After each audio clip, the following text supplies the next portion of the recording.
¿Cuán importante es la Iglesia para usted? Mira, la Iglesia es la institución a la cual nosotros pertenecemos y nos congregamos como comunidad. Justamente Iglesia quiere decir asamblea, ¿no? Comunidad. La Iglesia no es un fin en sí, el fin es Dios. Entonces la Iglesia viene a ser un medio para llegar a Dios. ¿Y por qué piensa que quizás los fieles ya no vienen tanto a la Iglesia? ¿Es la modernidad? Mira, la primera crisis que hay es en las familias. Las familias, hoy el modelo de familia no es el modelo tradicional que nosotros mismos estuvimos acostumbrados a vivir. Y estas crisis surgen por las distintas culturas que se ve invadida la misma cultura nuestra, ¿no? Las distintas formas. Otra de las crisis también, el tema de los abusos. Tenemos que reconocer que hoy la Iglesia está viviendo un momento de purificación por ese tema, ¿no? Pero por sobre todas las cosas, yo creo que la crisis viene por el sentido de Dios. Hágase tu voluntad en la tierra como en el cielo. Hoy quizás la Iglesia esté transmitiendo el mensaje de Dios, el mensaje del Evangelio, y como transmisor no tenga el receptor adecuado, no estamos transmitiendo la misma sintonía, ¿no? Quizás la Iglesia se ha quedado un poco en el tiempo o con formas anteriores, y la cultura actual tiene otras formas de entender la vida, de entenderlo a Dios, de entender el mundo, no de entenderse a sí mismo.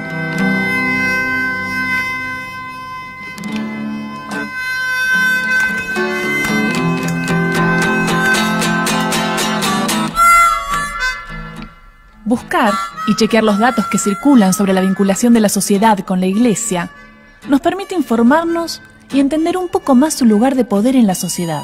Así, nos encontramos con la primera y única encuesta sobre las creencias y actitudes religiosas en la Argentina, llevada a cabo en el 2008, mediante la realización de 2.042 entrevistas. Esta encuesta visibiliza lo creyente que es el pueblo argentino. 9 de cada 10 entrevistados creen en Dios. El 76% se define católico. El 9% se declara evangélico, mientras que el 11,3% manifiesta ser ateo, agnóstico o no importarle el tema. Sin embargo, aunque la mayoría de los argentinos es creyente, solo el 24% asiste a los cultos. El resto, el 76%, no asiste nunca o casi nunca, 1 o 2 veces al año, en ocasiones especiales. Entonces, ¿cómo nos comunicamos con lo que creemos? Un 61,1% se relaciona con Dios por su propia cuenta. El 11,1% no se relaciona con Dios de ninguna manera. Y el 23,1% asiste frecuentemente a las iglesias. Este indicador crece en las zonas noreste y noroeste del país.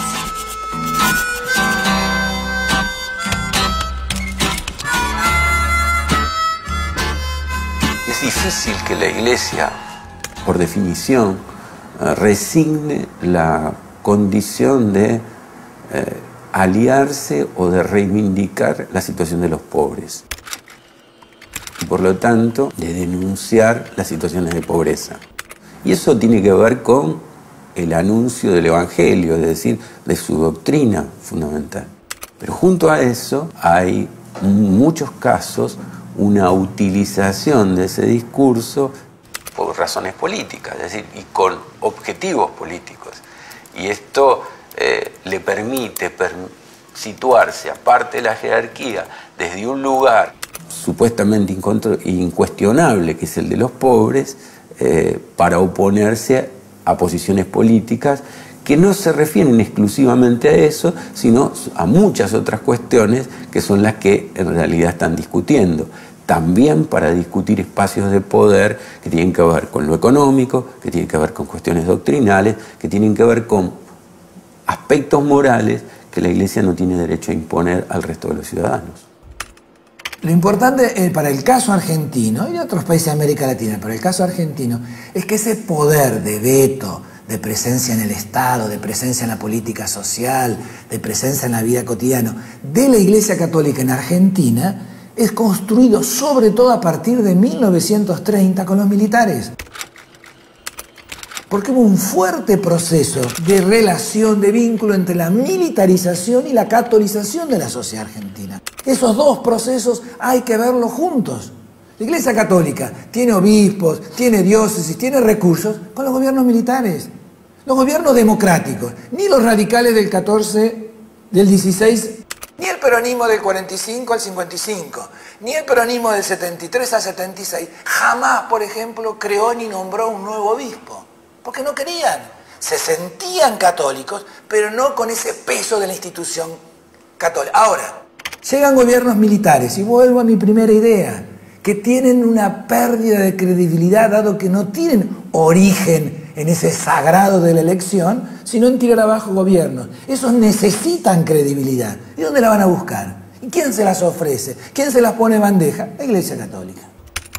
Si hablamos de poder, y si eso es el poder, ojalá que siga perdiendo el poder. O sea, la Iglesia no le interesa tener un poder como tal.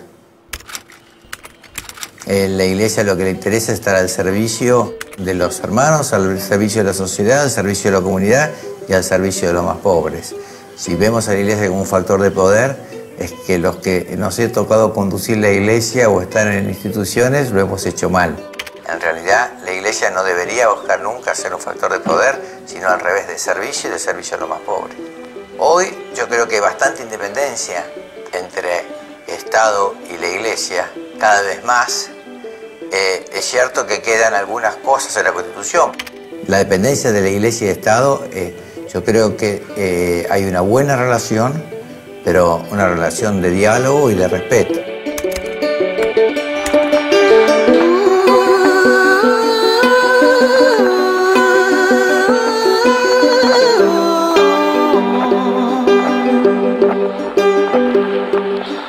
¿Cómo estás? Bienvenida.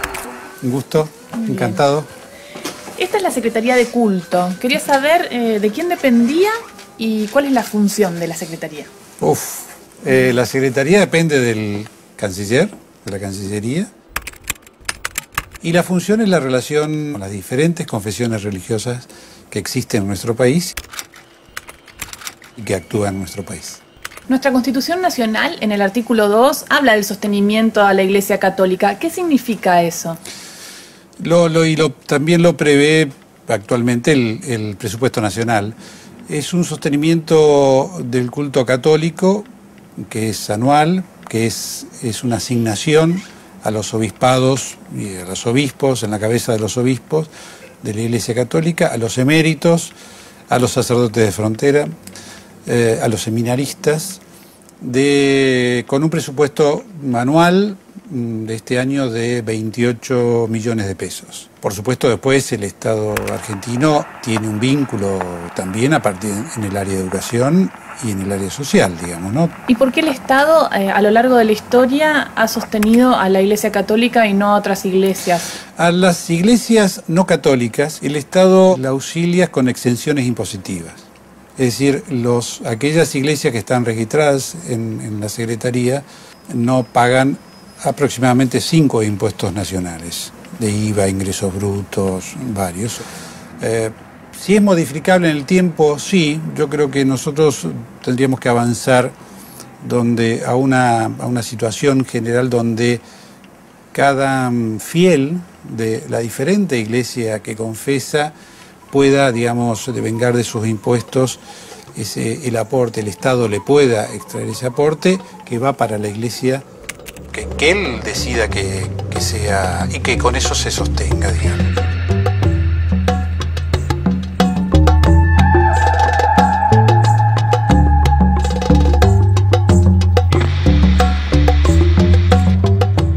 Décadas de dictadura y proscripciones en la Argentina habían impedido el debate de todo tipo de proyectos relativos a las libertades individuales.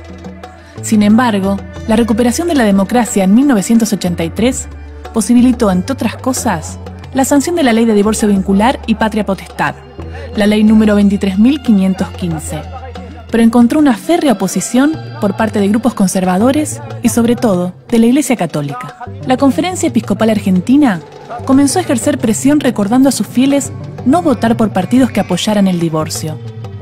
Luego de las elecciones, y bajo la presidencia de Raúl Alfonsín, se presentaron 3 proyectos de ley sobre el tema, que hicieron que grupos conservadores se movilizaran a Plaza de Mayo, portando la imagen de la Virgen de Luján, patrona de la Argentina.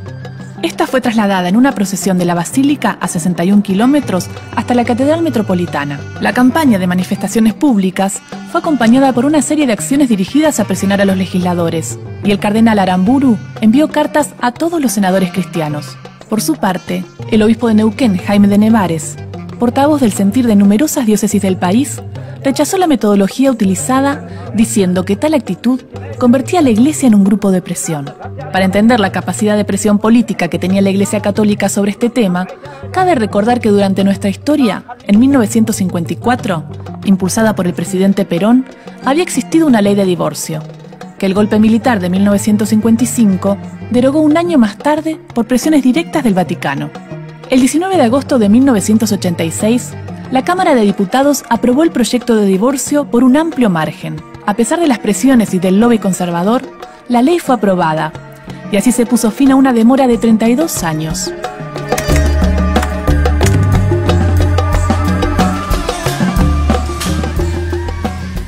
La Iglesia avanza sobre todos los espacios de poder en la medida en que se lo permite la correlación de fuerzas.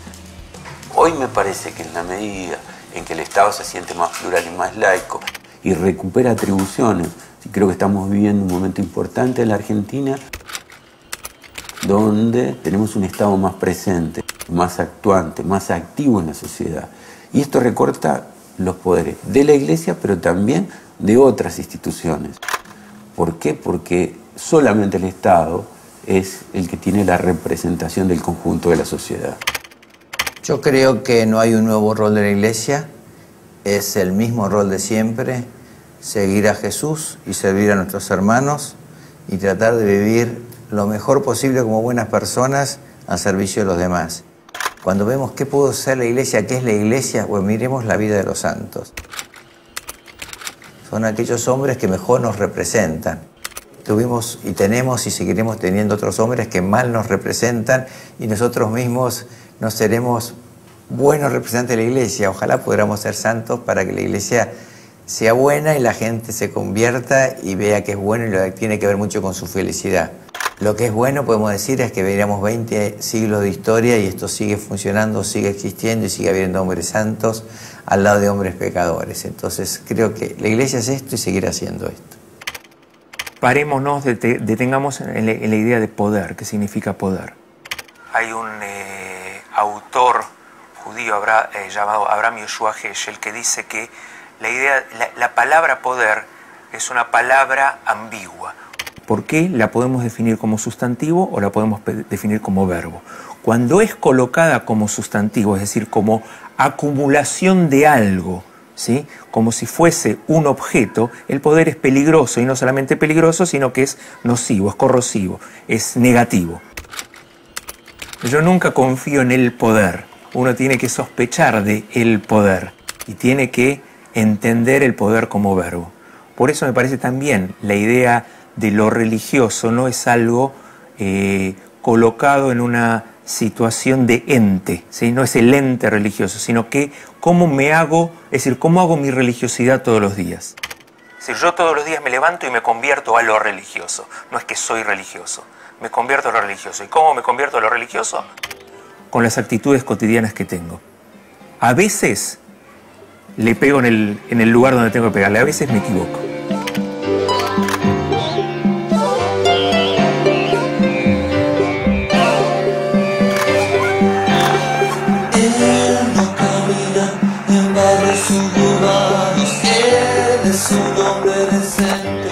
Esto que acabas de ver es un programa de televisión, donde tuvimos el poder de comunicar una idea. Hacerse cargo de que cada uno tiene su poder conlleva mucha responsabilidad. Todos lo ejercemos. Cuando votamos, nos movilizamos, participamos o simplemente en nuestros actos cotidianos. Nosotros somos responsables de este espacio de poder. ¿Y vos? ¿Qué haces con el tuyo?